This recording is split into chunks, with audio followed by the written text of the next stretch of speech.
Hola a todos, les invitamos a disfrutar con nosotros de esta interesante historia. Bienvenidos. Como vimos en otro video, desde 1816, el montevideano José Gervasio Artigas, líder de la Liga de los Pueblos Libres, expidió desde su campamento de purificación numerosas patentes de corso, con el objetivo de hacer la guerra naval a España y Portugal. Sin embargo, es menos conocido que estos corsarios no se limitaron a actuar en aguas americanas, sino que algunos de aquellos buques actuaron en aguas del Mediterráneo español, a más de 10.000 kilómetros de distancia de las antiguas posesiones del Virreinato del Río de la Plata. Las primeras noticias sobre la actividad de estos corsarios en el Mediterráneo podemos leerlas en las gacetas españolas en diciembre de 1820, paradójicamente, cuando Artigas ya había caído y se encontraba refugiado en Paraguay.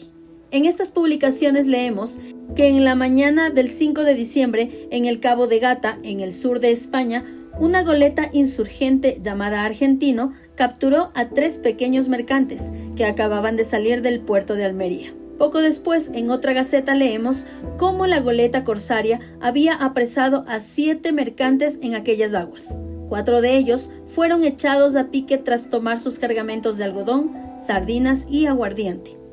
Las tripulaciones de estos barcos, tras llegar a Almería en una embarcación en la que fueron entregadas por los insurgentes, dijeron que el pirata es una goleta con 40 hombres de todas clases, un cañón de A-18 reforzado y 2 obuses. Por último, se nos dice que el día 7 el corsario artiguista persiguió a un navío procedente de Málaga.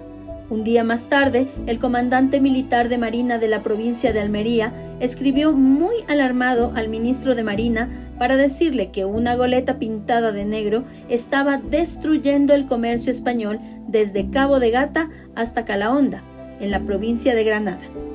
A continuación, le decía que el argentino había capturado el día anterior un mercante de Málaga, quizás el mencionado anteriormente, y que se presentó a la vista de este puerto dando caza a 2 buques que entraron.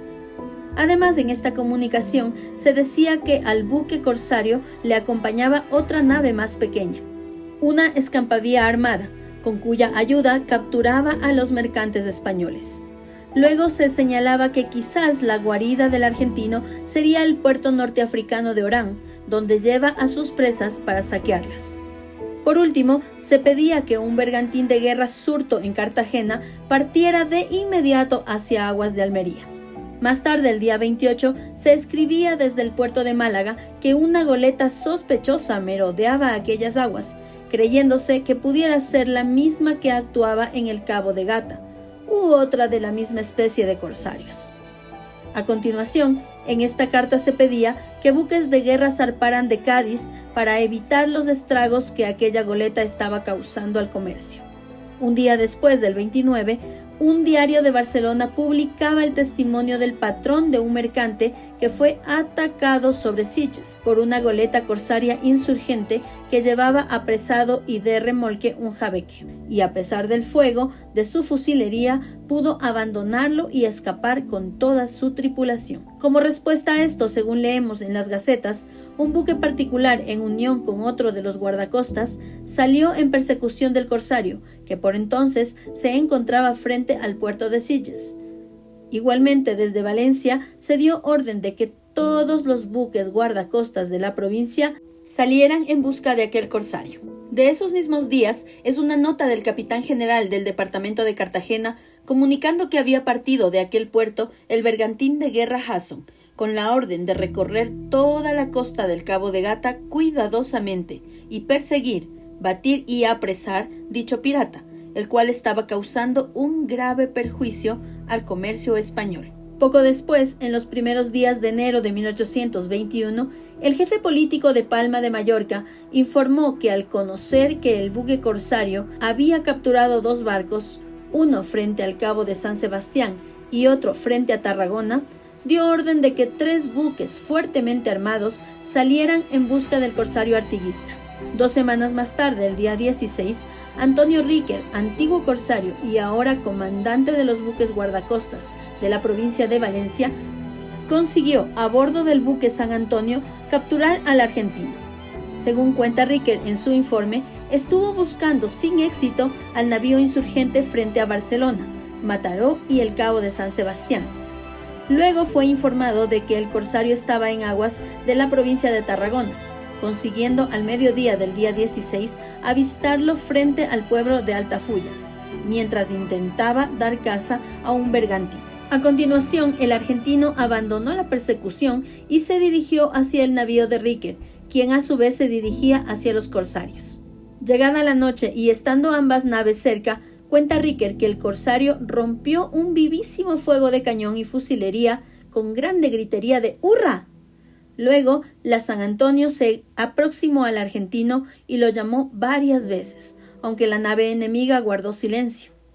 A continuación, mientras seguían siendo disparados, los españoles se acercaron aún más, abrieron fuego de cañón y fusilería y finalmente lo abordaron. Según Riquer, la lucha, que duró unos 3/4 de hora, fue muy reñida, aunque consiguió rendir a la goleta, tras lo cual pudo comprobar que su cubierta y el mar estaban sembradas de cadáveres, salvando la vida, aunque muy mal heridos, solo 31 de los más de 70 miembros de la tripulación enemiga, mientras que en el lado español solo hubieron 2 heridos.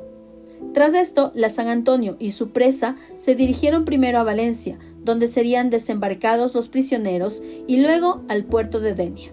Poco después encontramos en las gacetas nuevas informaciones sobre el corsario enemigo.